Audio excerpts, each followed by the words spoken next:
चैत्र नवरात्रि का व्रत भूलकर भी ना रखें ये 5 महिलाएं, वरना माता रानी आपसे हो जाएंगी क्रोधित, घर में आएगी कंगाली और गरीबी। पूरी जानकारी के लिए वीडियो को पूरा देखें। भक्तों, स्वागत है आपका एक नई वीडियो के समय। भक्तों, आज के इस वीडियो में हम आपको बताएंगे कि चैत्र नवरात्रि का व्रत कौन कौन सी महिलाओं को भूलकर भी नहीं रखना चाहिए, नहीं तो लगता है घोर पाप। इन 5 महिलाओं को चैत्र नवरात्रि का व्रत कभी नहीं रखना चाहिए। दुर्गा माँ ऐसी महिला से कभी खुश नहीं होती और घर में हमेशा दरिद्रता का माहौल बना रहता है और इसका असर पूरे परिवार पर बना रहता है। इसीलिए आप 10 से 12 मिनट का समय निकालकर जान लीजिए, अगर आपने गलती से भी चैत्र नवरात्रि का व्रत रख लिया है या व्रत रखने की सोच रहे हैं तो आपका व्रत खंडित हो जाएगा और आपको घोर पाप लगेगा। जाने कहीं आप भी इन 5 महिलाओं में से तो नहीं हैं। साथ ही भक्तों, इस वीडियो में हम आपको यह भी बताएंगे कि चैत्र नवरात्रि में ये 7 काम भूलकर भी मत करना, वरना आपके साथ कुछ भी हो सकता है। साथ ही इस वीडियो में हम आपको बताएंगे कि वह कौन सी चीजें हैं जिन्हें चैत्र नवरात्रि में माता रानी को भूलकर भी मत चढ़ाना, वरना माता रानी आपसे हो जाएंगी नाराज। इसलिए भक्तों, पूरी जानकारी को जानने के लिए इस वीडियो को अंत तक जरूर देखें, आधा अधूरा ना देखें। कई लोग होते हैं जो वीडियो को बीच बीच से देखते हैं, काट काट कर देखते हैं, और फिर ऐसे व्यक्ति को जीवन में कभी सफलता हासिल भी नहीं होती। इसलिए आप वीडियो को पूरा ही देखें। दोस्तों देखिए, बात ऐसी है कि हमारा काम तो है सलाह देने का, हम तो केवल सलाह ही दे सकते हैं। अब आप इसको मानो या ना मानो, आपकी मर्जी। लेकिन भक्तों, एक बात जरूर कहेंगे कि अगर मान लोगे तो आपका बेड़ा पार हो जाएगा। भक्तों, सबसे पहले हम यह जान लेते हैं कि इस बार चैत्र नवरात्रि कितने दिन की होगी, अष्टमी और रामनवमी कब मनाई जाएगी और कन्या पूजन किस दिन होगा। चैत्र नवरात्रि का पहला व्रत 30 मार्च रविवार को रखा जाएगा और अंतिम व्रत 6 अप्रैल रविवार को होगा। इसी दिन कन्या पूजन भी किया जाएगा और इसी दिन नवरात्रि का समापन होगा। इस बार नवरात्रि के 8 दिनों में 31 मार्च को 2 व्रत एक साथ पड़ रहे हैं, यानी कि मां ब्रह्मचारिणी और मां चंद्रघंटा की पूजा एक ही दिन होगी। ऐसे में यह नवरात्रि 8 दिन की होगी। भक्तों, हम आपको बता दें कि इस बार की चैत्र नवरात्रि पर माता दुर्गा हाथी पर सवार होकर आ रही हैं। मान्यता है कि अगर चैत्र नवरात्रि के दौरान माता दुर्गा घोड़े पर नहीं बल्कि हाथी पर सवार होकर आती हैं, तो यह बहुत ही शुभ और कल्याणकारी माना जाता है। कहा जाता है कि इससे जीवन सुखमय हो जाता है, पूजा पाठ का भरपूर लाभ भक्तों को मिलता है और मन को सुकून मिलता है। माता वैष्णो देवी अपने भक्तों पर अपार कृपा बरसाती हैं। इस बार नवरात्रि पूरे 8 दिनों तक चलेगी, यानी ना एक दिन कम ना एक दिन ज्यादा। इन 8 दिनों तक माता रानी की विशेष पूजा अर्चना की जाएगी। खास तौर पर माता शेरावाली की भक्ति का विशेष महत्व रहेगा। अभिजीत मुहूर्त में कलश स्थापना करना बहुत ही शुभ और मंगलकारी माना जाता है। जो भी माता का भक्ति नवरात्रों में दुर्गा माँ की पूजा शुभ मुहूर्त में करता है तो वह पूजा बहुत ही शुभ और मंगलकारी मानी जाती है। इससे समस्त देवी देवताओं की कृपा प्राप्त होती है और पूजा पाठ का फल कई गुना फल भक्तों को प्राप्त होता है। चैत्र नवरात्रि बहुत ही शुभ और मंगलकारी मानी जाती है। घर में सुख समृद्धि, धन दौलत और शांति प्रदान करती है तथा घर से गरीबी और दरिद्रता को नाश करती है। घर में दुर्गा माँ का आगमन होता है। चैत्र नवरात्रि का व्रत हिंदू धर्म बहुत ही महत्वपूर्ण व्रत है, जो कि माता रानी को प्रसन्न करने के लिए महिलाएं व पुरुष व्रत रखते हैं। लेकिन क्या आप जानते हैं, कुछ ऐसी महिलाएं भी हैं जो इस व्रत को ना रखें तो ज्यादा अच्छा है, नहीं तो आपको दुर्गा माँ के क्रोध का सामना करना पड़ सकता है। मान्यताओं के अनुसार आज हम जिन महिलाओं के बारे में बात करने वाले हैं, उन्हें नवरात्रि के व्रत से हमेशा दूर रहना चाहिए, नहीं तो आपके साथ कुछ बुरा हो सकता है। आपका पति किसी संकट में आ सकता है, घर में दरिद्रता का वास हो जाता है, माता लक्ष्मी हमेशा के लिए घर छोड़कर चली जाती है। तो चलिए जानते हैं। लेकिन भक्तों, आगे की जानकारी बताने से पहले आपसे एक रिक्वेस्ट करते हैं कि अगर आप इस चैनल पर नए हैं तो चैनल को सब्सक्राइब करके वीडियो को एक लाइक जरूर करें। साथ ही आप अपनी राशि को कमेंट बॉक्स में जरूर डाल दें, क्योंकि हम राशि से जुड़ा भाग्य भी बताते हैं और भाग में चल रही परेशानियों को तत्काल दूर करने के लिए आसान से आसान उपाय भी बताते हैं। इसलिए आप अपनी राशि कमेंट बॉक्स में जरूर डाल दें। चलिए भक्तों, अब हम जान लेते हैं कि कौन सी 5 महिलाओं को नवरात्रि का व्रत भूलकर भी नहीं रखना चाहिए। भक्तों, नंबर 1, शास्त्रों के अनुसार यदि आप चैत्र नवरात्रि के दिनों में किसी भी प्रकार का व्रत सिर्फ दिखावे के लिए करते हैं तो यह बेहद गलत है और पाप के समान माना जाता है। इस तरह से आप देवी देवताओं का मजाक उड़ा रहे होते हैं और खुद पाप के भागीदार बन जाते हैं। माँ दुर्गा ऐसे लोगों से कभी प्रसन्न नहीं होती, बल्कि उन्हें बर्बाद कर देती हैं। माँ दुर्गा केवल उन्हीं लोगों से खुश होती है जो पूरी श्रद्धा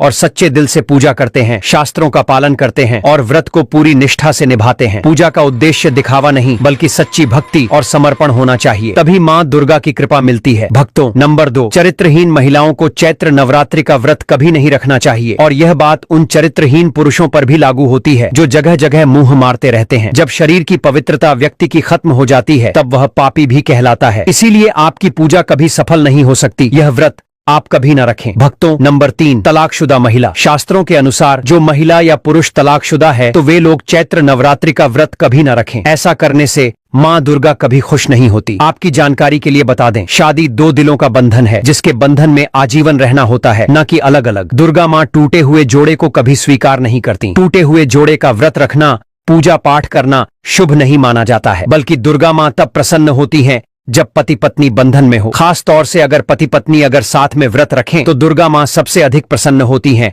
और बहुत ही शुभ वरदान देती हैं। ऐसे में दुर्गा माँ बहुत प्रसन्न होती हैं, इसीलिए दोनों को मिलकर पूजा पाठ करना चाहिए। भक्तों, नंबर 4, मासिक धर्म में भूलकर भी ना रखें व्रत। यदि कोई महिला मासिक धर्म में है तो उसे नवरात्रि का व्रत रखने से बचना चाहिए, क्योंकि मासिक धर्म में जो आपके वस्त्र होते हैं वह अपवित्र हो जाते, इसलिए पूजा पाठ नहीं करना चाहिए। वहीं अगर उपवास के दौरान मासिक धर्म शुरू हो जाए तो वह इसे जारी रख सकती है। साथ ही जिन महिलाओं ने हाल ही में शिशु को जन्म दिया हो उन्हें भी नवरात्रि का व्रत नहीं करना चाहिए। भक्तों, नंबर 5, अगर आपको बार बार गाली देने की आदत है तो आप जितनी जल्दी हो सके इस आदत को छोड़ दें। अगर दुर्गा माँ को प्रसन्न करना है तो घर में लड़ाई झगड़ा छोड़ दें, क्योंकि जिस घर में लड़ाई झगड़ा होता है उस घर में दुर्गा माँ कभी नहीं आती हैं। और व्रत में पूजा पाठ करना है तो जुबान से अधिक मीठे बोल ही बोले। ज्यादा कड़वे बोल दुर्गा माँ का अपमान होता है और आप पाप के भागीदार बन जाते हैं। भक्तों, आपकी जानकारी के लिए बता दें कि इन चैत्र नवरात्रि में 9 के 9 दिन माता आपके घर में रहती हैं, इसलिए आपको घर का माहौल हमेशा सकारात्मक बनाना चाहिए, ब्रह्मचर्य का पालन करना चाहिए, तभी माता आपके घर में आएंगी। भक्तों, नंबर 6, अगर आपको कोई गहरी बीमारी है तो आप इस व्रत को ना रखें। जैसे उदाहरण के तौर पर शुगर की बीमारी,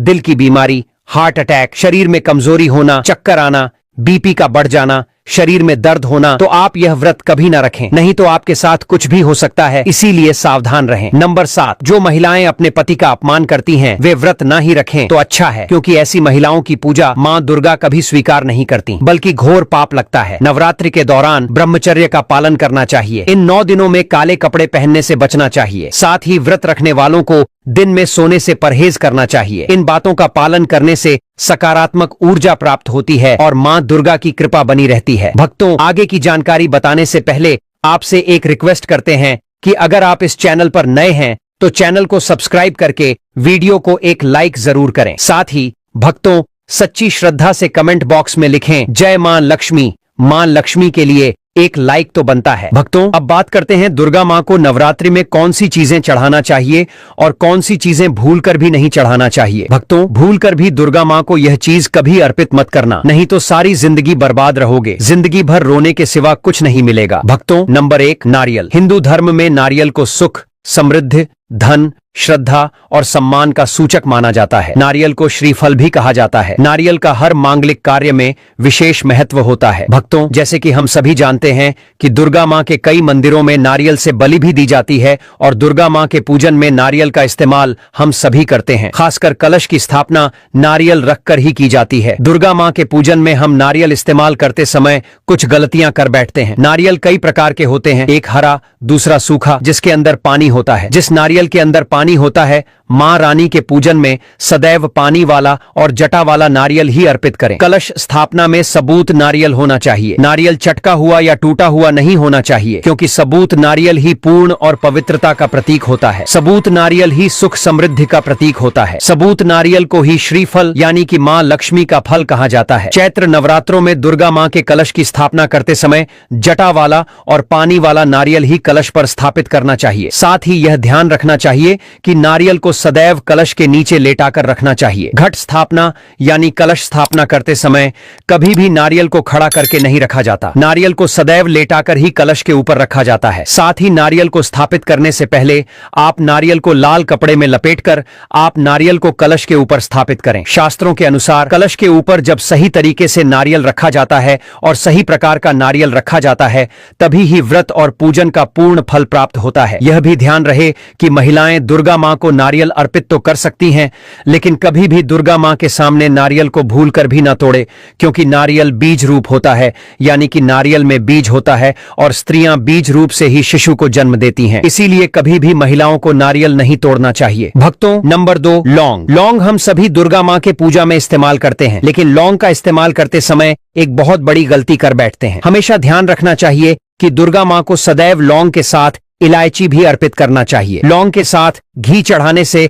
दुर्गा मां काफी प्रसन्न होती हैं। नंबर 3, तुलसी के पत्ते। चैत्र नवरात्रों में दुर्गा माँ को तुलसी के पत्ते अर्पित नहीं करने चाहिए। माँ दुर्गा के पूजन में तुलसी पत्र का इस्तेमाल करना वर्जित माना जाता है। तुलसी पत्र के अलावा दूर्वा भी दुर्गा माँ को अर्पित नहीं करना चाहिए। नवरात्रि में आप भगवान गणेश को दूर्वा अर्पित कर सकते हैं। आप भगवान विष्णु जी को तुलसी के पत्ते अवश्य अर्पित कर सकते हैं, लेकिन दुर्गा माँ को भूलकर भी तुलसी के पत्ते या दूर्वा अर्पित न करें। दुर्गा माँ को सफेद फूल भी अर्पित न करें। दुर्गा माँ को सदैव लाल रंग के फूल अर्पित करने चाहिए। लाल रंग के फूल दुर्गा माँ को अति प्रिय हैं। खासकर दुर्गा माँ को गुलाब और कमल के फूल अति प्रिय हैं। भक्तों, चैत्र नवरात्रि आने वाली है। बस कुछ ही दिन बाद चैत्र नवरात्र प्रारंभ हो जाएंगे, तो हम आपको एक ऐसी चीज बताएंगे जिसको चैत्र नवरात्रि में घर में लाने से सकारात्मक ऊर्जा का वास होता है और आप धनवान बन जाते हो। ऐसे में यह छोटी चीज घर में लाने से दुर्गा माँ खुशी खुशी अपने घर में से चली आती है। इस चीज को घर लाने से दुर्गा माँ अवश्य प्रसन्न होती है। यही चीज चैत्र नवरात्र पर घर में लाना बहुत ही शुभ और मंगलकारी माना जाता है। तो चलिए जानते हैं। भक्त नंबर 1, 16 श्रृंगार का सामान चैत्र नवरात्रि के दौरान घर में लाना बहुत ही शुभ और मंगलकारी माना जाता है। ऐसे में घर के बने मंदिर में रखने से जन्मों जन्मांतर की गरीबी मिट जाती है और माँ दुर्गा की कृपा सदैव घर पर बनी रहती है। पूरे वर्ष माँ रानी की कृपा आप और आपके परिवार के ऊपर बनी रहती है। शास्त्रों में बताया गया है कि चैत्र नवरात्रों के दिनों में 16 श्रृंगार का सामान घर के मंदिर में होना बहुत ही शुभ और मंगलकारी माना जाता है। या आप जिस जगह घर में माता की आसन नवरात्रि व्रत करने के लिए स्थापित कर रहे हैं, उस जगह पर 16 श्रृंगार का सामान रख दें। ऐसा करने से माँ दुर्गा की कृपा सदैव घर पर बनी रहती है। भक्तों, नंबर 2, सोना चांदी या तांबे के सिक्के जरूर रखें। शास्त्रों के अनुसार सोने, चांदी या तांबे से बने किसी भी धातु को खास तौर से चैत्र नवरात्रों के 9 दिनों में पूरे 9 दिनों तक घर के मंदिर में रखने से बहुत ही शुभ और मंगलकारी माना जाता है। नवरात्र के दिनों में सोना, चांदी, तांबे घर में लाने से इसका फल कई गुना बढ़ जाता है। इसीलिए सोना, चांदी या तांबे के सिक्के दुर्गा माँ के पास अवश्य रखें। इससे दुर्गा माँ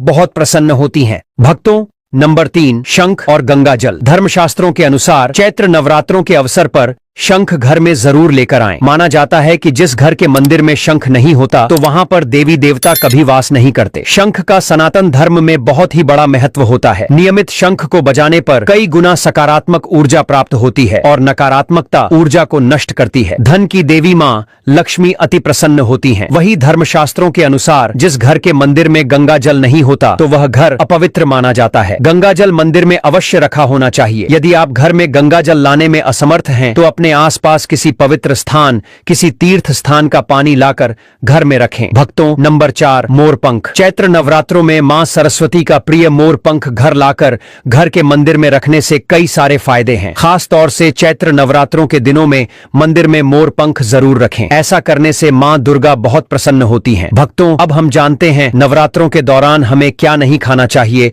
और क्या नहीं पीना चाहिए और कौन सा फल खाने से व्रत संपूर्ण और सफल हो जाता है। इन सब बातों को जानने से पहले हमारे चैनल टोटल वास्तु ज्ञान को सब्सक्राइब करें, वीडियो को लाइक करें और कमेंट बॉक्स में माता रानी का जयकारा जरूर लगाएं, जिससे कि माता रानी की कृपा आप पर बनी रहे। भक्तों, तो आइए शुरू करते हैं। दोस्तों, नवरात्रि के दिन फल जरूर खाना चाहिए। शास्त्रों में बताया जाता है कि भगवान के भोग में सेब आदि जरूर अर्पित किया जाता है। अगर आपका व्रत है तो आपको केला, सेब, संतरा, तरबूज और मीठे अंगूर जरूर खाना चाहिए। इन फलों से व्रतधारी को शक्ति मिलती है और व्रत संपूर्ण हो जाता है। शास्त्रों में बताया जाता है कि नवरात्रों के दिनों में सीताफल जरूर खाना चाहिए। सीताफल खाने से 5 से 15 ऐसी बीमारियां हैं जो खत्म हो जाती हैं। माना जाता है कि नवरात्रों के दिनों में सीताफल का घर में प्रवेश होना बड़ा ही शुभ माना गया है। सीताफल खाने से नवरात्रि का व्रत सफल हो जाता है, क्योंकि इसमें माता सीता और राम भगवान का आशीर्वाद मिला हुआ होता है। कहा जाता है कि जो नवरात्रि के दौरान सीताफल खाता उसे दुखों का सामना नहीं करना पड़ता। सीताफल आपको जरूर खाना चाहिए। भक्तों, नवरात्रि के 9 दिन दुर्गा माता को समर्पित होते हैं। नवरात्रि के 9 दिन माता रानी के 9 अलग अलग स्वरूपों का पूजन किया जाता है। नवरात्र के 9 दिनों में माता रानी को अलग अलग स्वरूप के हिसाब से अलग अलग प्रकार के भोग अर्पित किए जाते हैं। लेकिन क्या आप जानते हैं, कुछ ऐसी वस्तुएं हैं जिन्हें नवरात्रि के दौरान भूलकर भी माता रानी को अर्पित नहीं करना चाहिए। अगर इन वस्तुओं को आप गलती से भी माता रानी को अर्पित कर देते हैं तो आपको व्रत और पूजन का पूर्ण लाभ नहीं होगा। इसीलिए माता रानी की कृपा प्राप्त करने के लिए आपको यह जानना अति आवश्यक है कि वह कौन सी ऐसी वस्तु है जो माता रानी के पूजन में भूलकर भी इस्तेमाल नहीं करना चाहिए। तो आइए भक्तों, वीडियो को प्यारा सा एक लाइक करते हुए और कमेंट बॉक्स में मां का जयकारा लगाते हुए वीडियो को शुरू करते हैं। भक्तों, सबसे पहली बात, चैत्र नवरात्रि के दौरान शादीशुदा महिलाओं को या किसी भी महिला को एकदम सफेद रंग के कपड़े पहनकर पूजा पाठ नहीं करना चाहिए। साथ ही साथ एकदम काले रंग के कपड़े भी नहीं पहनना चाहिए। इससे पूजा, व्रत आदि खंडित हो जाती है, क्योंकि रंग को शोक का प्रतीक माना गया है। भक्तों, माता की चौकी जब आप लगाएं तो उसके नीचे कागज नहीं लगाना चाहिए। माता की चौकी हमेशा लाल कपड़ा बिछाकर ही बनाना चाहिए। हमेशा याद रहे, नवरात्रों के इन 9 दिनों तक व्रतधारी को अपना आसन चौकी के आगे ही लगाना चाहिए। और यदि आपने नवरात्रि में माता की चौकी स्थापित की है और जवारे बोए हैं तो उसे नवरात्रों के दौरान अकेला नहीं छोड़ा चाहिए। ऐसा करना बहुत ही अशुभ माना जाता है। इससे दुर्गा माता नाराज हो जाती है और हमेशा के लिए चली जाती है। तो चलिए हम आपको कुछ गलतियों के बारे में बताते हैं जो चैत्र नवरात्रि में भूलकर भी नहीं करनी चाहिए। दोस्तों, चैत्र नवरात्रि के पहले ही मंदिर की अच्छी तरह से सफाई कर लें। मंदिर के अंदर अगर पहले से पुरानी मालाएं हैं, टूटी फूटी मूर्तियां रखी हैं, उसके साथ ही खाली माचिस की डिब्बी रखी हुई है, तो उन्हें बाहर फेंक दें तथा खंडित मूर्ति को किसी नदी में प्रवाहित कर दें। घर में छोटे बच्चों को नवरात्रि का व्रत नहीं रखना चाहिए। इससे उनके स्वास्थ्य को खतरा हो सकता है, क्योंकि इस व्रत में शरीर को अधिक शक्ति की जरूरत होती है। नवरात्रि के 9 दिनों में अपने घर को साफ सुथरा और पवित्र रखना अति आवश्यक है। इसीलिए नवरात्रि के 9 दिनों में ब्रह्मचर्य का पालन किया जाता है। इसलिए नवरात्रि में स्त्री और पुरुष को शारीरिक संबंध बनाने से बचना चाहिए और तामसिक भोजन ग्रहण नहीं करना चाहिए। नवरात्रि के 9 दिनों में माता रानी के भक्तों को प्याज, लहसुन, मांस, मदिरा और अंडे से दूर रहना चाहिए। अधिकतर भक्त नियम का पालन भी करते हैं, लेकिन वह एक गलती जरूर कर बैठते हैं कि वह नवरात्र के 9 दिनों में अपने घर कुछ अपवित्र चीजों को रख लेते हैं। ऐसा भूलकर भी नहीं करना चाहिए। शास्त्रों के अनुसार नवरात्रि के 9 दिनों तक माता रानी अपने भक्तों के घर में वास करती है। अगर आप भी चाहते हैं कि माता रानी आपके घर में वास करें, तो आप अपने घर के वातावरण को पवित्र रखें और नवरात्रि शुरू होने से पहले ही अपने घर से प्याज, लहसुन, मीट, मांस और मदिरा को बाहर निकाल दें। अपने घर को साफ रखें। इन वस्तुओं को घर से बाहर निकालने के बाद अपने घर में गंगा जल का छिड़काव अवश्य करें। भगवत गीता में भगवान कृष्ण कहते हैं, बगैर गंगा जल छिड़काव के कोई भी मंगल कार्य सफल नहीं माना जाता। गंगा जल का छिड़काव स्वयं भगवत गीता में श्री कृष्ण ने बताया था। अगर आपके घर में गंगा जल ना हो तो मार्केट से ला सकते हैं और गंगा जल लाकर अपने घर में छिड़काव करें। इससे आपके घर का वातावरण पवित्र हो जाएगा। घर में मौजूद नकारात्मक ऊर्जा भी नष्ट हो जाएगी। और जिस घर में वातावरण पवित्र होता है और नकारात्मक ऊर्जा नहीं होती, वहां माता रानी का वास सदैव होता है। नवरात्रि के पहले आप अपने पूरे घर की अच्छी तरह से सफाई कर लें। भक्तों, अगर आपको हमारा वीडियो अच्छा लगा हो तो कृपया इस वीडियो को लाइक करें, और अगर आपने अभी तक हमारे चैनल को सब्सक्राइब नहीं किया है तो सब्सक्राइब जरूर करें। साथ ही बेल आइकन को भी दबाएं ताकि आपको हमारे नए वीडियोस की तुरंत जानकारी मिल सके। धन्यवाद।